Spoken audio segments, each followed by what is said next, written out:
కీర్తనల గ్రంథము 21వ అధ్యాయము. ప్రధాన గాయకునికి దావీదు కీర్తన.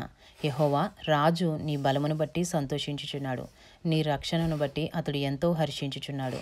అతని మనోభీష్టము నీవు సఫలము చేయుచున్నావు, అతని పెదవులలో నుండి వచ్చిన ప్రార్థన నీవు మానక అంగీకరించుచున్నావు. శ్రేయస్కరమైన ఆశీర్వాదములతో నీవు అతన్ని ఎదుర్కొనుచున్నావు. అతని తల మీద అపరంజి కిరీటము నీవు ఉంచియున్నావు. ఆయుష్ నిమ్మని అతడు నిన్ను వరమడుగగా నీవు దానిని అతనికి అనుగ్రహించి ఉన్నావు. సదాకాలము నిలుచు దీర్ఘాయువు నీవు దయచేసి ఉన్నావు. నీ రక్షణ వలన అతనికి గొప్ప మహిమ కలిగెను.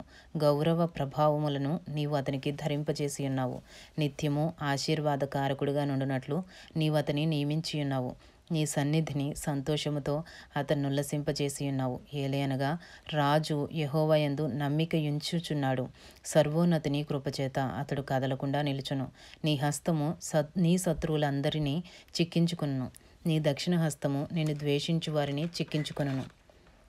నీవు ప్రత్యక్షమైనప్పుడు వారు అగ్నిగుండం వలె అగుదురు. తన కోపము వలన యెహోవా వారిని నిర్మూలము చేయను.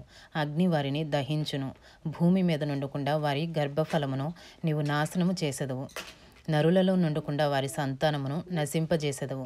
వారు నీకు కీడు చేయవలెనని ఉద్దేశించిరి, దురుపాయము పన్నిరి, కానీ దానిని కొనసాగింపలేకపోయిరి. నీవు వారిని వెనుకకు త్రిప్పివేసెదవు. నీ వింటి నారులను బిగించి వారిని ముఖము మీద కొట్టుదువు.